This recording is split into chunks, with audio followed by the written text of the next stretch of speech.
Hey guys, Lemon02, currently doing a video recording on this RUG Xerox Delver list. I've done 2 videos recently on it. I want to do a closeout video on the deck and show some gameplay of it in this final form that I've come to here.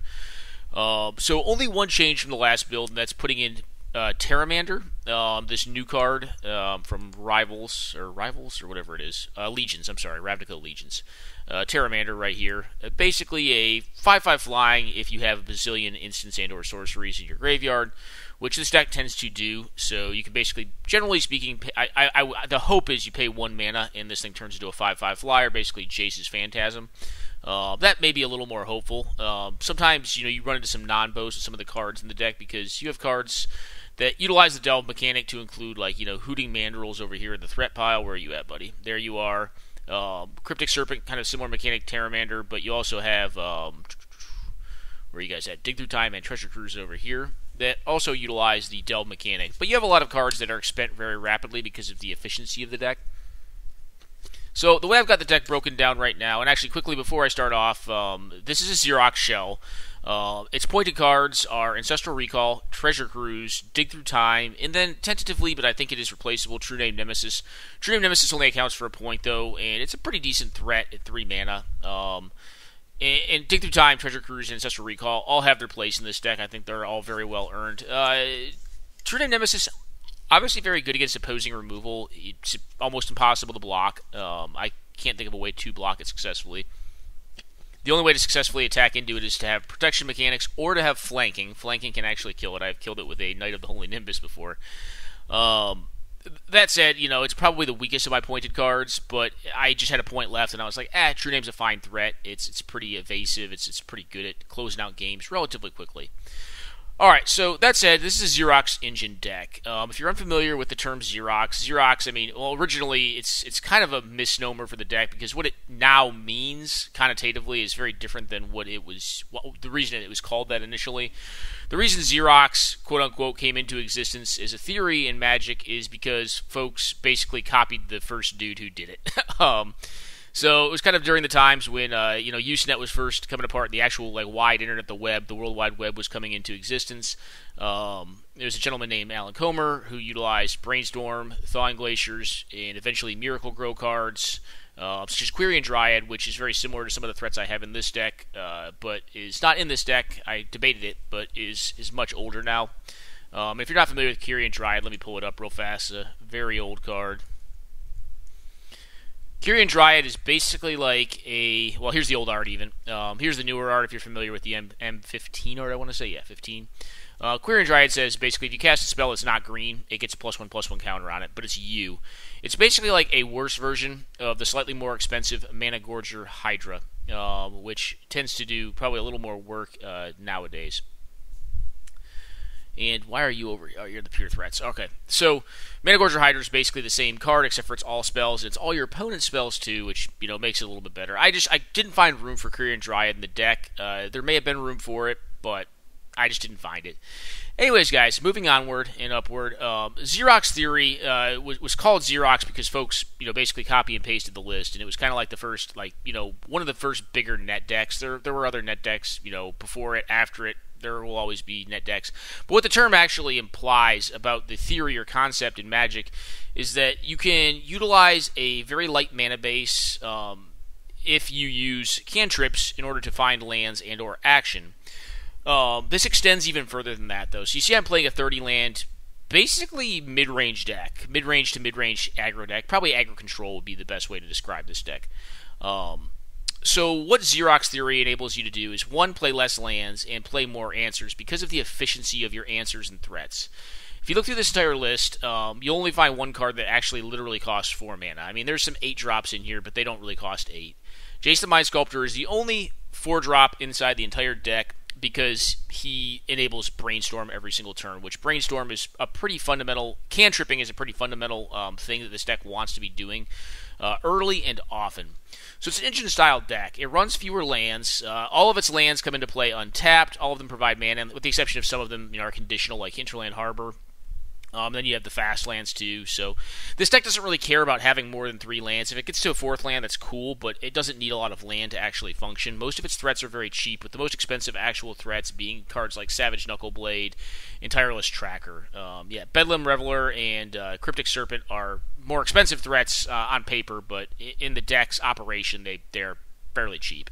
Generally, this card is a 2-drop. Generally, this card is a 2 to 3 drop. Both of them are 2 to 3 drops, typically speaking. If you're paying more than that, you're not doing it right. You don't generally want to be casting, unless you're in a bad situation. But that said, you're essentially using these cantrips to do whatever you need to do where you're at in the game. So if you keep an opening hand with 2 to 3 lands, you're probably not going to use your cantrips to find lands. You're probably going to use them to find threats. The ideal openers are going to look like about 2 lands, a cantrip, a kill spell, like an interactive spell, like a burn spell, some sort of card engine-y card. Maybe it's Tireless Tracker, maybe it's Jace the Mind Sculptor, maybe it's a Dig Through Time or Treasure Cruiser, maybe it's a Dak Faden or a Risk Factor. And then a threat. A threat, typically Delver is associated with these style of decks in Legacy and in Vintage, or Young Pyromancer, fallen out of favor in Vintage, but still played a significant bit in Legacy. And you're going to use these cards right here to win the game. You don't need a lot of threats, you just need a threat, and you need to be able to protect it. The way you protect it are with your bounce spells, your burn spells to make sure the lane's clear, your efficient counter magic in this pile right here. This is probably the most efficient deck that I've ever built in Highlander. I am not a long-time Canadian Highlander player, but I'm a pretty long-time Highlander player in general, and I don't mean EDH or Commander. I hate that format. I don't hate it. If you love it, please keep on loving it, but I do not find it to be as fun as something like this, or is really is challenging. This is a more challenging format, I tend to think. It's less it's more like Legacy. It's more like playing Legacy or Vintage Light. At the end of the day. So, going back to Xerox theory, you utilize these cantrips to basically find whatever you need when you need to find it. Because you have the cantrips in the deck, you're able to run less lands, more spells, but your spells tend to be more efficient.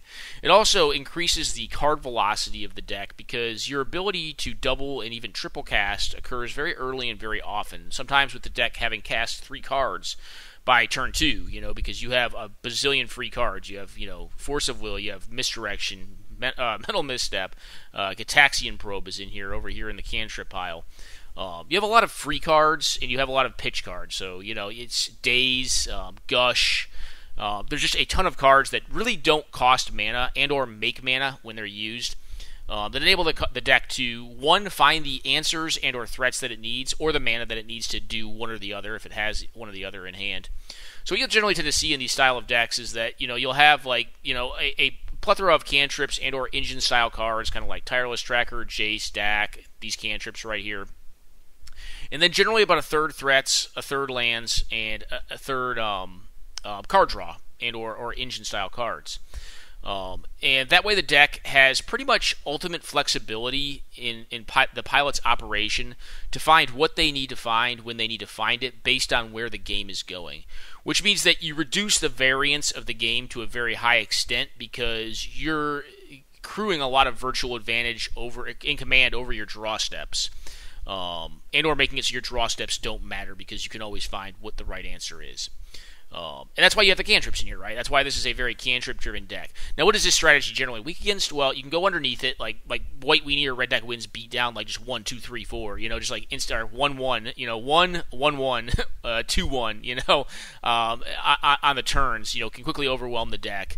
And that's why you have cards that are generally like 2-for-1 advantage cards in the burn pile, like Arc Trail, Withdraw, Forked Bolt, cards like this, or Firebolt even. So you can buy some time and accrue advantage against the hyper-aggressive decks or decks that are trying to do a similar game plan to what we're doing.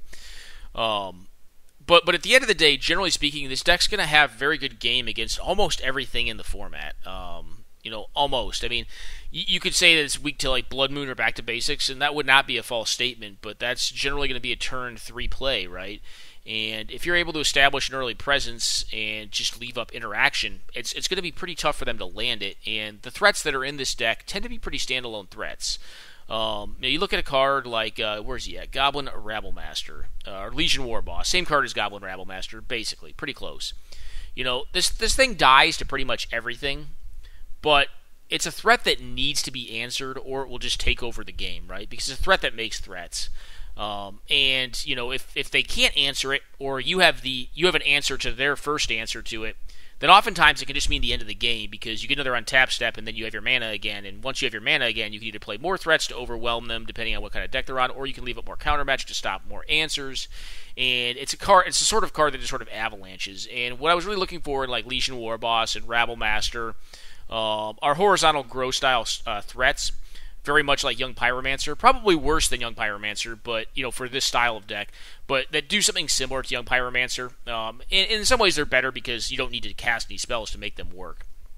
Then you just have a bunch of little efficient threats, like Monastery Swiftspear, Soulscar Mage, which looks kind of like a clunker, but is pretty good with burn because it does wither damage essentially to creatures, so it can shrink much larger things out.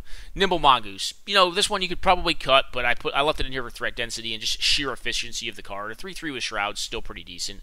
Pteramander, I'm trying this Gentleman out, or this Salamander Drake out. I think this style of grow card, this vertical style of grow card, is still valid. You have a couple of vertical style grow cards as well, like Enigma Drake, Gorger. Hootie's just a delve threat who's very efficient. Cryptic Snake, or Serpent rather, is just efficient for the style of deck. Chasm Skulker. This is actually a vertical and horizontal grow style card. So it obviously vertically grows, and then eventually, if it gets killed, it pops into a bazillion little dudes. And horizontally grows as well. Savage Knuckleblade, just trying this guy. He's really a 4-drop in the deck. He works well with Gush. I don't know on him. Like, if I could have another like horizontal or vertical grow style card in the deck that I have not found yet, then I probably would. And you could like Sight, Talrand. I don't like him. He's just too much mana. 4 is a lot, especially for like a 4-drop that doesn't really do anything the turn it comes into play. The turn it comes into play, it is a 2/2 is all it is. Savage Knuck is technically a 4-drop if you want to hit with him, but he's a 4-drop that flame javelins them, and on the turn after, if you get untap, like, good luck killing him, because he's just gonna bounce back to hand. He's gonna get bigger than burn, all of that. So I think he's just a little bit better in this style of deck. Thing in the Ice, vast tempo engine, actually works really well with some of our cards. So this thing actually works very well with the Chasm Skulker, which is a whore. I did actually not know that until recently. I was like, oh wow, that's an awesome synergy. And I believe we have another whore in the deck. I believe, actually, is Delver a whore when it flips? No, it's a human insect. There is one more in the deck, though, and I'm trying to remember which card it is. There's another card it has a random synergy with. Well, we'll find it eventually. Oh, Bedlam Reveler. Bedlam Reveler is actually a devil whore, so it works with Bedlam Reveler too. Which actually, you'd probably rather bounce the Bedlam Reveler, because getting to draw 3, getting to Ancestral Recall of Bedlam Reveler is very good. But at the end of the day, the threats, they have Deathrite Shaman. I actually splashed black just to play this card. I was playing Noble Hierarch before. I was not happy with the card. I was just like, eh. And I was playing Lotus Cobra too. But Lotus Cobra, like I found, is like really great on turn 3. But afterwards, it's kind of medium, and beforehand, it's pretty medium. So it only really has like a very short window of time when it's really good. And I just didn't find I liked it, so I ended up putting Pteramander in there. So I figured Pteramander's a decent-ish, like, 1-drop. If you just play it in the early game, you can start cracking in there for a little bit of damage. But it's a much better draw in the late game. And I think it just scales better over time than Lotus Cobra did for me. So I took Cobra out and put Pteramander in there just as another threat. And I took out Noble Hierarch and put in Deathrite Shaman. And I actually ended up splashing black. The mana base got a little greedier. I ended up running Badlands, City of Brass. Mana Confluence has always been in here. And then Underground Sea. So a couple of additional splash lands. The mana base is already greedy. We're at 30 lands. We're using our trips definitely to find mana in here. But the ability to use Deathrite Shaman is just... the card is so much better, especially in a heavy fetch land deck, than a Noble Hierarch is. And in the late game, it still scales pretty well. It can still just sit there and plink them. It can reduce their delve count. It beats up on Reanimator a little bit. I don't even think this deck's bad against Reanimator because of the efficiency of the counter magic, but it does that as well. So it just gives you a little more range. Some of the threats that I think I'm more on the verge about are like Nimble Obstructionist. It's just fine. Like, if I could find another vertical or horizontal grow style threat, I probably would. But an evasive 3/1 is still just fine. You can cycle it to Stifle. I haven't used that ability. It's just a lot of mana to have to leave up on your opponent's turn. Like, generally, you only want to leave up to 2 mana up on their turn after you've established a board presence. But it has flash, it flies. If I could replace it, I probably would. And over time, it'll probably be replaced by something else in this deck if they continue printing good, efficient horizontal growth style cards or vertical growth style cards. Crackling Drake's another possible option, the new Drake. But 4 mana is a lot, and double red, double blue is also quite a bit to expect to happen, every time. This next pile here, you have engine-style cards, like card advantage creatures. Grim Lavamancer is just a massive card advantage creature. That's why I'm playing him. He's a 2-for-1 at 1 mana, which is a great rate. We're going to have a lot of cards in our graveyard. It's a little bit of a non-bow with like some of our threats like Terramander and Cryptic Serpent, but you're not really using him all the time. You're really using this guy for removal of key blockers or threats that you need to deal with, like Thalia, Guardian of Thraben, the 3-mana Thalia. Like there's a lot of creatures that just die to this thing. And/or he just gets dealt with. Jace, Friend's Prodigy, just another card engine. Does exactly what Xerox wants to be doing, which is, get rid of cards that are worthless and find good ones. And then maybe those cards that were worthless that you ditched initially or you cast throughout the game become useful later on down the road after you flip him, and then you're casting them again. So it's just, the card is just gross in a Xerox engine-style deck. Snapcaster in many a Xerox build. This is just raw card advantage. I mean, it's an Ambush Viper that recasts a spell. Sometimes you can bounce it with your own withdrawal. If they only have one threat you need to bounce, like against like a big green deck or a ramp deck, you can just bounce their one big threat and then bounce your own Snapcaster to get withdrawal again, or cast a counter spell when they recast the thing, or whatever. It's just I've vapor snagged my snappies before. This card just does a ton of work. It's just a busted card. I'm sure most folks know that. Bedlam Reveler. This is more of an aggressive deck, so this card works well in that capacity, and it also casts a lot of sorceries and instants. So this card oftentimes comes out for 2 mana in the mid to late game.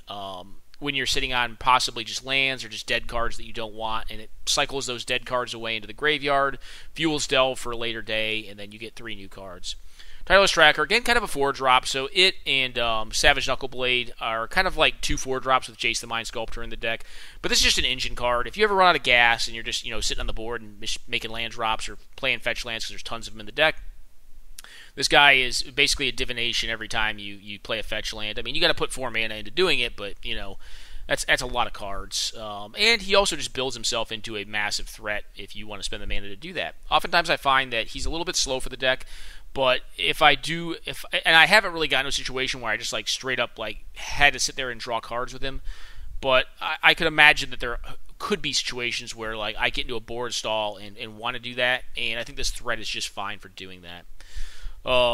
As far as removal goes, and like some of these cards you'll start noticing are like kind of multimodal. They could do many things. Stifle is in here kind of as a second wasteland, but I found the card has a lot of range. It's very cheap is one of the big things for it. That's kind of like one of the themes of the deck is just efficiency. But it can do quite a bit. I mean, it can stop an Umezawa's Jitte from being equipped. It can stop a sword from being equipped. It can stop a Planeswalker from just activating or ultimating. But the first thing that comes to mind is generally going to be fetch lands. Not that you're going to like just sit on this to try to like snipe fetch lands. Like you're going to play threats out and then try to back up threats with Stifle, so you just slow them down while you have a threat on board and you're actually like progressing the game state with board advantage. But, Stifle in general is just pretty powerful. Vapor Snag, I didn't have this in my first build of this deck, and then I was like, this card's just too good not to play in this list. It's not too good on its own. Like, on its own, it's kind of card disadvantage, just unsummon, right? But the sheer efficiency of this card is just is too much to ignore, especially in an aggro control style strategy like this. And sometimes all you need is a turn of just not getting attacked by some red creature or some white creature, or you want your opponent to replay that thing on the next turn so you can counter it, or you want them to replay it because you'll have a big enough blocker to block it on the following turn. It eats up a lot of their mana and generally just gives you time to establish the Xerox engine with your cantrips, because your cantrips cost mana. Against a pure aggro deck, they're just going to play threats, right? That's all they're going to do is play threats. They're not going to play, generally speaking, like, higher investment cards like Sleight of Hand or like Thought Scour, which tie up a mana to essentially just draw a new card, right? So I thought it was a worthwhile inclusion. As far as the burn package goes, there's not a lot of unstandard ones here. You have Burst Lightning, which is just a good value card. I mean, it's a shock, but it can also scale up and do 4 if you really get into a bind in the late game. Chain Lightning, just very, very efficient. It's a sorcery, which is kind of a weakness of it, but very efficient. Forked Bolt, or Firebolt, I'm sorry.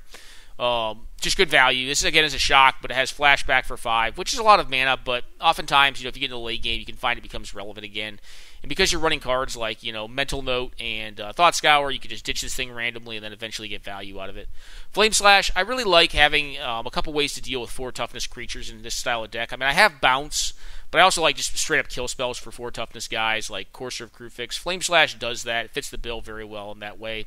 So does Dismember, which is kind of just another option. I mean, this card is generally, I did put a couple of black producing lands in the deck, but generally speaking, this is just take 4 damage, kill a creature, and spend 1 mana. It's just so efficient that I think it's worth the inclusion. Withdraw, I talked about this one. It's kind of a weirdo card. And I don't think it really has a home outside of aggro control. But the tempo advantage of bouncing 2 creatures and or the possible value off of bouncing one of your creatures and bouncing one of theirs is just really high. It's a great rate on this really old cool card. And just very, very powerful. Arc Trail, very rare to find card advantage in red. But this card definitely does it. Just generally owns other weenie decks or other aggro control decks. They play out like a 1-drop Mana Dork, play out a turn 2 Fauna Shaman or something, and you blow both of them up. Well, you have a threat on the board, like if you go turn 1 Delver into this, which in a game pretty soon I'll show you that's something that happened. It's tons of value, and it just buys you a ton of tempo too. It's kind of like Withdraw, except for you don't have to worry about the creatures coming back. Lightning Bolt, nothing really beats the efficiency of it. Forked Bolt, just very, very efficient. And again, it can be a shock in its worst case and just shoot the opponent in the face at sorcery speed. Or you can get 2 cards with it, which is very, very powerful. Going over the Counterspell package, the Counterspell package is kind of like, I tend to think, the best of the best. There's a couple weirdos in here, but Metal Misstep, I just think it's too good to ignore, and you want that effect in the early game. Force Spike, just very efficient. Spell Pierce, yep. Snare, yep, just too efficient. So Civic Charm, I put in the Counterspell pile. This is a lot of things, right? This card, some people question these cards, and they are a little more questionable because all of the effects on this card, if it was just one of these effects, you'd rather just pay 1 mana for it, right? Like Giant Growth +3/+3. Return target creature to its owner's hand, unsummon is 1 mana. And then a permanent, let's just say a permanent you control gains hexproof until end of turn. Let's call that Apostle's Blessing, right? Which is really a 1 mana spell. It's 2 mana spell, but it's 1 mana, right? So this card, does all of that possibly on 1 card. So it can be a counter spell, i.e. hexproof. It can be a bounce spell if you need it against something big and dumb, like a Worm Coil Engine or something. You're just all right, bounce it and attack you for lethal. Or it can be a pump spell, like they throw a lightning bolt at your Delver, and you're just like, all right, I'll pump it in combat and I'll hit you. And pump spells are often, Giant Growths are often not expected in Highlander games. I often don't expect them. So, it just does a lot for, a little bit more mana than you generally want, but I like the charms a lot. I think they have just a lot of range. They give you a lot of options. That's kind of all of what Turbo Xerox is about, is increasing options over time. And that's kind of how the deck scales better and better over time. I think against the aggro decks, it's going to continually just get better and better than they are because it's going to, draw less lands. Because it runs less lands than an aggro deck does. Aggro decks tend to run 32 to 33. So over time, you're going to draw less and less lands than they are. You're going to draw more gas, more answers, more threats than they will. So you're less top deck driven. So the longer you can make the game go, the better you can be. And having flexible options in the early to mid game with something like Simic Charm, I think is pretty good. You also have Izzet Charm, which is just a counter spell, literally a counter spell for non-creature spells. Can also kill something, so it can go into the interaction pile over here with the withdrawals and dismembers. And it also can just loot, rummage at the cost of itself. So it's basically like a frantic search that actually costs mana, which is actually not horrible in this deck because you do have a lot of delve cards. And I found in a couple of matches where I just didn't need to use it on a turn. So I rummaged with it because I had a Dig Through Time, or I had a delve card, or I had a Bedlam Reveler, whatever, in my hand. I just wanted to build up my delve count in graveyard. And it was just a perfectly good application of it. Deprive, kind of another weirdo, maybe a tier 2 counterspell. If there was ever a deck that really wanted Deprive, I think this is probably close to it. Because this deck is generally exploiting tempo through early board development with its efficient creatures, oftentimes you don't really care about bouncing a land back to hand, and sometimes it turns into your land drop for the next turn, so in a way that can be kind of an advantage too. Obviously, it's no days, but at the end of the day, it is a hard counter. It just says counter the spell, but you have to return an island, right, or to return a land, right? Yeah, a land that you control to your hand. So not a bad card at all, and it basically just is another counter spell. I'm not running Mana Drain in this list because, one, I don't think Mana Drain would really give me that much utility. It may allow me to cast like an early Delve spell or an early Jace the Mind Sculptor. But one, it's an extra point, so it would be a point over True Name Nemesis, and I think I like True Name Nemesis in this list more than I like Mana Drain in this list. And I just don't have the room for the point in it. Then you have Counterspell, just good old Counterspell. Yep. Honestly, like, oftentimes I find it's kind of difficult to cast this. You just don't find the right time to do it. Like, you're generally developing your board turns, 1 through 2 or 1 through 3. And then after that, that's when Counterspell kind of shines. But oftentimes you find that you want to counter on turn 3, so cards like Daze, Mental Misstep, Force of Will, Misdirection tend to be better there. Obviously they can't all be free pitch counter spells. I mean, I'm not going to play Thwart or Foil in this list. Those are both a little bit too much of a cost, but at the same time, it can be a challenge with counterspell. Remand, I think this goes in almost every blue counterspell deck. It's that good. And in a tempo-based deck, its value goes up even more because, you're going to see the card again if you're playing hard control. But in tempo, sometimes it doesn't matter if you see the card again because they'll be dead before that you see it again, right? Miscalc, one of the weaker ones, but still I think a top-tier card. I mean, the fact that it can cycle is big, and just having to pay 2 extra mana can be enough to, again, buy you the critical turn you need to win the game. Memory Lapse, same kind of argument as Remand, but also very, very powerful. The ability to put something on top of someone's deck is just very big, especially if it's something that's not that good. Like if they play like a Mana Dork on turn 4 just to play it out of their hand, and you put it on top of their deck, like that can be game over. It's basically a time walk, right? Because we know they're drawing at that point an irrelevant card. Mana Leak, yep, just very, very powerful. Evasive Action can be cast for up to 4 in this deck.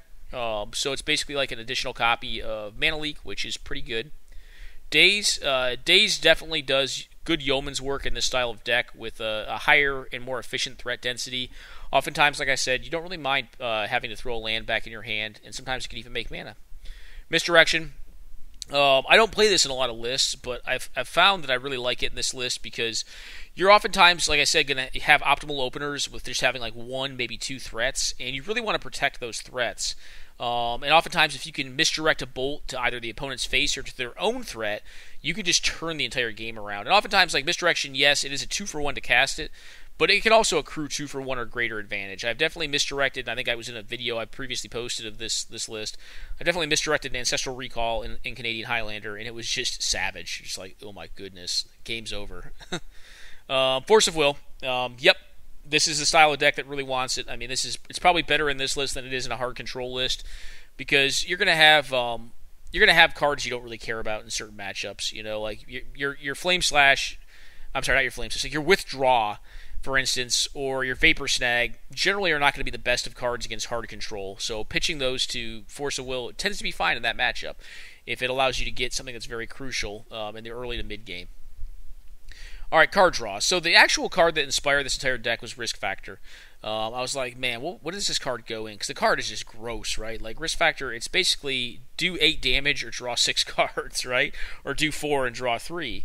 Obviously, it has the price tag of 6 mana at that point, plus discard a card. But by the time you're getting to 3 in a Xerox style deck, you're not really caring about your lands. If you draw lands, like this is a great thing to do with your mana because you don't really want the land. You'd rather just char them. Well, essentially char them for no downside, and or just Ancestral Recall for 3. I mean, draw 3 for 3 is still good, especially at instant speed. Like the instant speed parts really sold me. I think this deck really has a home, or this card really has a home in this deck, and has definitely done some great work.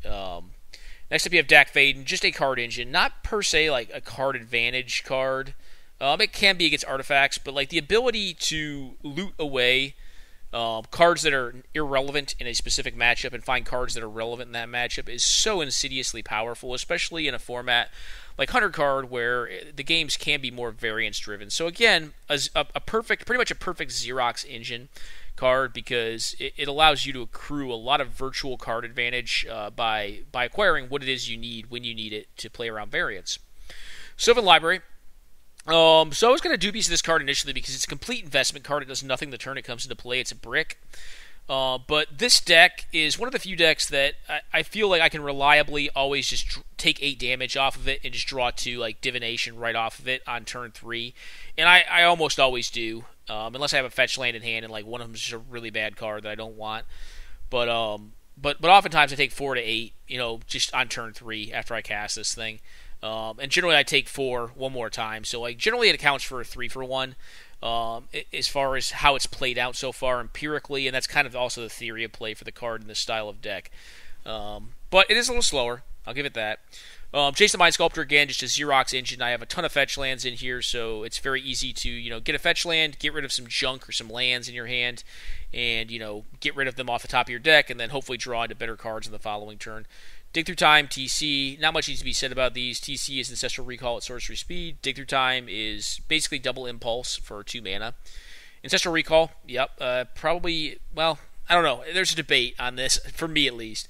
Probably the best draw card ever printed, but this guy right here, in Ancestral Recall, if you're not familiar, instant speed, draw 3 for 1 mana. It is my 7-point pointed card.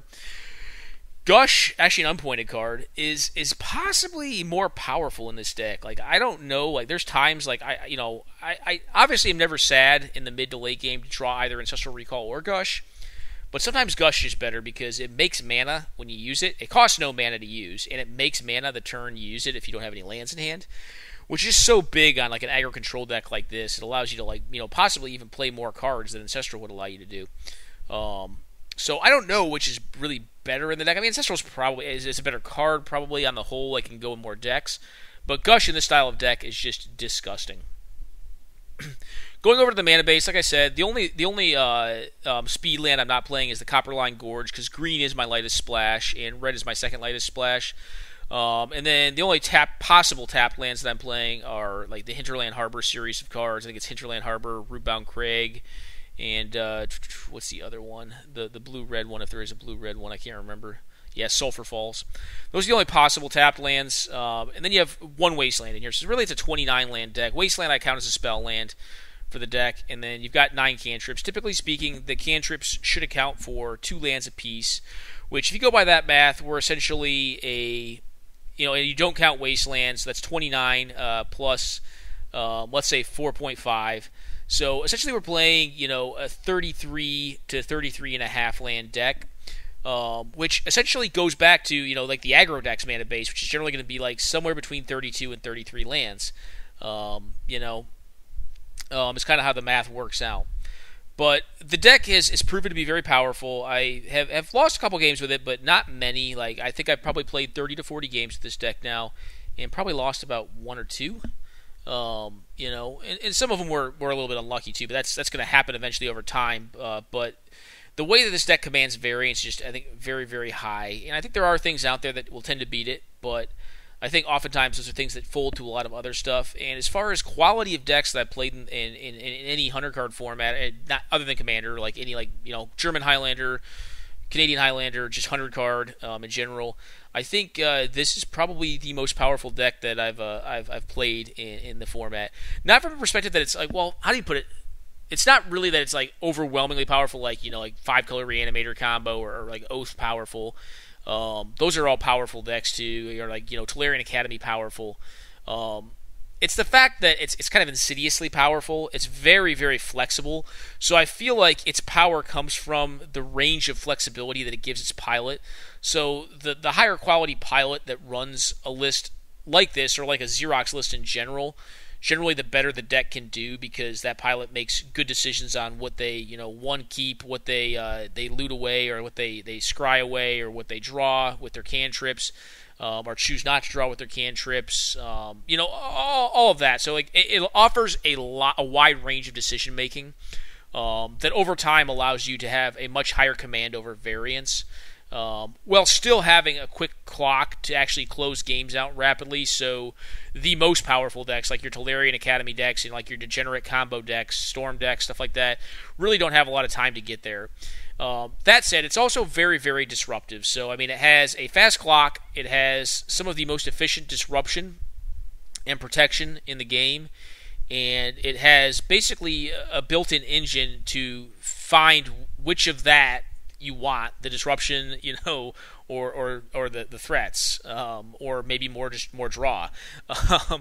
So that said, like you have a lot of range in decision making, and you have the ability to interact with a wide range of different decks and kill rapidly. All of that said, that is Xerox, right? That is Xerox theory at the end of the day, and that's why I think there was an article written by a gentleman named Brian DeMars on Channel Fireball about how I think his article was more empirically based in analysis of Death Shadow, why Xerox decks in general tend to command Eternal formats, but they have for a very long time. It's basically it's the Xerox decks and the decks that beat the Xerox engine, right? So anyways, guys, I hope you enjoyed this piece. I'm going to go ahead and jump into some gameplay now, get off this deck, and jump into some gameplay real quick, and I'll be right back with that. And you can watch the deck play out a couple more times. Alright, guys, I'm going to show a Game 1 from this. We did have a Game 2. I'm playing against Redder Tory here, who is actually on a 5-color humans list. And come to find out, because we were talking about it at the end, we played 2 games. He actually took a list that I had put together on YouTube quite a while ago in the 100-card format, which is really cool. I'm glad I inspired him to put this one together. So Avacyn's Pilgrim, turn 1. This hand's pretty strong. The one issue this hand has is it doesn't really have a ton of great disruption. It can disrupt mana base and it can counter a couple times. But it would rather have, knowing what I see now, it would rather have a little bit of burn. So we play Delver on turn 1. Our hope is we don't have to wasteland, or correction, daze, whatever his turn 2 play is. And we can leave up Remand and or daze on the following turn. So I get the Delver down to establish a clock on my opponent. They play on a Kythian, and I do daze this. So the reason I daze this is it's going to start taking his threats out of burn range, and there's a very big reality in which the Kythian flips on the following turn, and if the Kythian flips, I'll probably not be able to overcome that value. I do flip an Arc Trail off the top ropes, which is one of the better draws in my deck. Forked Bolt would have been good, but Arc Trail is very good as well. It's going to allow me to deal with these 2 threats when they're a little bit lower on mana. I play out my Tropical Island. They resolve a Weathered Wayfarer. I find a Gush, which is going to be nice against Wayfarer. I blow up their Mana Dork because I'm not really worried about the Wayfarer at this very moment. I was on the draw this game, and should not have to worry too much about Weathered Wayfarer as far as getting value. They attack, and they have this Aether Vial, which is a little spooky, but not horrible right now on 1. But it is good mana advantage. It's going to allow them to cast their spells, or resolve their spells, I guess. Get their creatures onto play. So Delver's doing what Delver does, and it's just beating down, and they're at 10 life, and they're under a pretty significant clock. I draw a Burst Lightning here. I actually opt to give them value on their Weathered Wayfarer. It's possibly a questionable play, but I feel like the Burst Lightning is going to increase in value against whatever they Aether Vial in. Because, Weathered Wayfarer is great card advantage. It's not really a great blocker, and they're either eventually going to have to throw it under the Tarmogoyf bus, i.e. the Abyss, or they're going to have to, die. I do remand that. They're going to have to use Aether Vial to put it into play.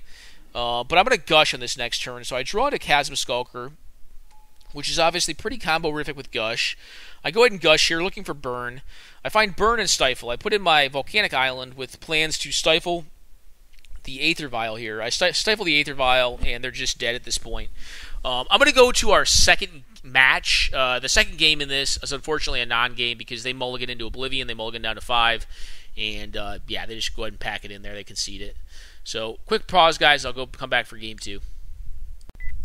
Alright guys, back. So let's go over Keep Decision real fast. This hand is pretty much perfect for what this deck wants to be doing. So we are on the play, which is great. So we have a turn 1 cantrip. My thinking is I'm probably going to Sleight of Hand because I have a fetch land in hand. I'd prefer to preordain a little bit later in the game.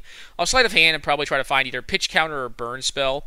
And then what I'm going to look to do is get a Tarmogoyf down on turn 2 and leave up Daze. So that's kind of the theory of play for this hand. It looks great.